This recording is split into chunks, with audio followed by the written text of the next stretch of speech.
Today we're looking at our first gameplay footage of the They Shall Not Pass DLC for Battlefield 1, specifically the new game mode titled Frontlines. Battlefield released this short video with a wealth of new footage in it explaining the new game mode. It's a tug of war type thing where both teams fight over flags until they reach the enemy's front line. The game will then change into a rush style game mode with two MCOM stations to attack and defend. If both MCOMs explode, the team on the offensive will win the game. If they fail, then the game will reset back to the tug of war stage, fighting over flags until both MCOMs explode on one team or the timer counts down to 0. I have to say, it's a cool little video, and it shows us the new map called Rupture, which we get a quick look at here. Check out all of those lovely trenches. It's something that a lot of Battlefield 1 players requested when BF1 released, more trench warfare, and it looks like we're going to get a lot of that in the first DLC. Although I have to say that the saturation in this video looks pretty intense. I'm not sure if they've done that in post video editing or the map is actually that colour saturated and bright. Perhaps it's an intentional art choice to make those red poppies stand out more. In the video we get a look at a couple of the new weapons and variants, plus the new tank, the Saint-Chamond, with its massive field gun cannon at the front. Still no sign of that behemoth though, I can't wait to see that thing in action. Also, this dude here has the saber equipped on a normal infantryman loadout, so perhaps that will be an unlockable now in the DLC.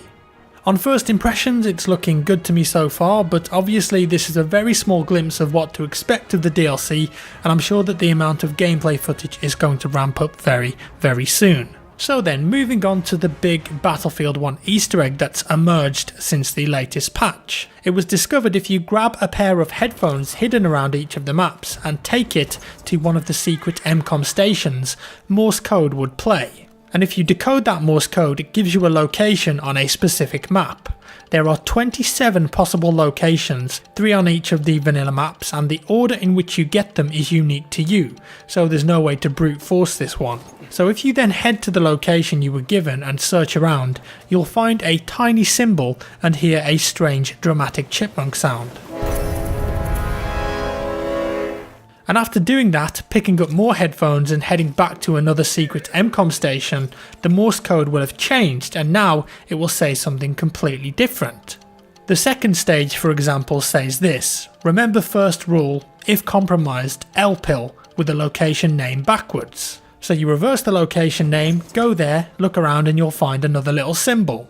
Now the Discord Easter egg community has been hard at work all week on deciphering these messages and searching for symbols. Each new symbol found, it gives you a new message with a new location and different information. For example, one of my clues was the following: this long string of letters followed by fourth rule, kill all on the same trail, remove dog tags and report to house. And then you have to decode that in a specific way to get your next symbol location. And the symbols are hints on how to decode the next Morse message. In this case it was a picture of a fence, and that's because it was a rail fence cipher, otherwise known as an anagram. Now you'll go through 8 different steps of this, eventually leading to a final 9th Morse code. The symbol clue is simply the word London, and the Morse code is a series of letters which are the following: ZQBRIPP, QOHBFIU, PEYLAZAM, ARZIO, ZDSYJB. And that final message is the same for everybody too.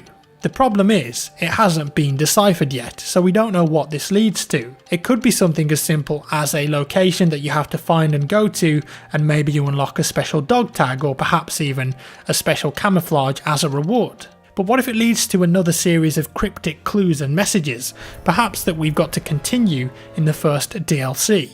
Or is this the beginning of a new Phantom program for Battlefield 1? All of these questions and at the moment no answers. So if you think you can crack that code and decipher the message, why not have a shot at it yourself?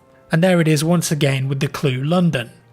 It's been theorised that London could be a key or passphrase to use in a cipher with the long code, seeing as a couple of the previous clues used the passphrases George and Edward. But many different ciphers have been attempted with this passphrase to no avail. Perhaps it's a combination of all of the previous ciphers used that would reveal an answer. As it stands, it remains a mystery. If you want to follow along with each of the steps and messages that were discovered, I've linked a great website down in the description below that's got a fantastic guide on all of the symbols and locations. It also links to websites where you can enter your ciphers to get a good result.